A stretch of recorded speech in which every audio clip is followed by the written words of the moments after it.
kapuso actress Bea Alonzo sa magagandang feedback na natatanggap ng teasers at vlogs ng kanilang upcoming series na Widow's War.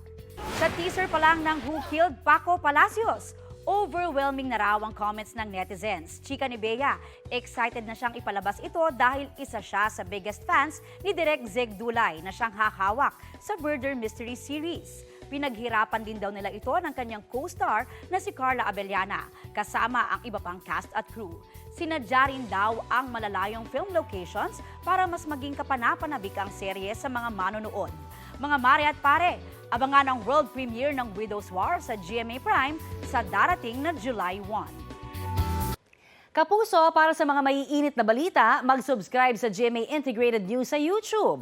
Sa mga kapuso naman abroad, subaybayan nyo kami sa GMA Pinoy TV at sa www.gmanews.tv.